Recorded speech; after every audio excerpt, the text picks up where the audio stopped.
അതെ, നമുക്കിന്നൊരു easy decor item ഉണ്ടാക്കിയാലോ. നമുക്ക് വേഗം ക്രാഫ്റ്റിലോട്ട് കിടക്കാം. അതിന് വേണ്ടിയിട്ട് ഞാനൊരു ചെറിയ കുഞ്ഞു പീസ് കാർഡ്ബോർഡ് എടുക്കുന്നുണ്ട്. അതിനെ നമ്മുടെ ലവിൻ്റെ ഷേപ്പിലൊന്ന് കട്ട് ചെയ്തെടുക്കുന്നുണ്ട്.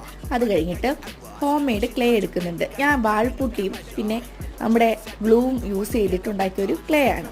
അതതിന് മുകളിൽ ആ ഷേപ്പിനനുസരിച്ചൊന്ന് വച്ചൊട്ടിച്ച് കൊടുക്കുന്നുണ്ട്. പിന്നെ ടിഷ്യൂ പേപ്പർ വെള്ളം ആവശ്യമാണ്. അപ്പോൾ ടിഷ്യൂ പേപ്പറിനെ ഇതുപോലെ ചെറുതായിട്ടൊന്ന് കീറിയിട്ട് ആ വെള്ളത്തിലിട്ട് ഒന്ന് ചെറിയ രീതിയിൽ കുതിർത്തെടുക്കുന്നുണ്ട്. എന്നിട്ട് അതൊന്ന് മാറ്റി വെക്കുക.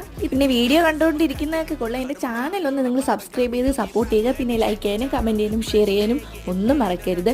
ഇതാ സംഭവം എടുത്തിട്ടുണ്ട്. ആ ഒരു ലവിൻ്റെ ഷേപ്പിൽ ഞാൻ ഇതിന് മുന്നേ ചെറുതായിട്ടൊരു ലവിൻ്റെ ഷേപ്പിലൊന്ന് ക്ലേ വെച്ച് സെറ്റ് ചെയ്ത് ഉണക്കി വെച്ചിട്ടുണ്ടായിരുന്നു. അതും ഒട്ടിച്ചിട്ട് ഇതിൻ്റെ ഇടഭാഗത്തായിട്ട് ആ ഒരു ടിഷ്യൂ പേപ്പർ ഒന്ന് ഒട്ടിച്ചു കൊടുക്കുന്നുണ്ട്. പിന്നെ തെർമോകോൾ ബോൾസും രണ്ടായിട്ട് മുറിച്ച് ചുറ്റും ഒന്ന് ഒട്ടിച്ചു കൊടുക്കുന്നുണ്ട്. ഇതാണ് ഫൈനൽ ലുക്ക്. ഇഷ്ടപ്പെട്ടാൽ നിങ്ങളൊന്ന് ട്രൈ ചെയ്യണേ.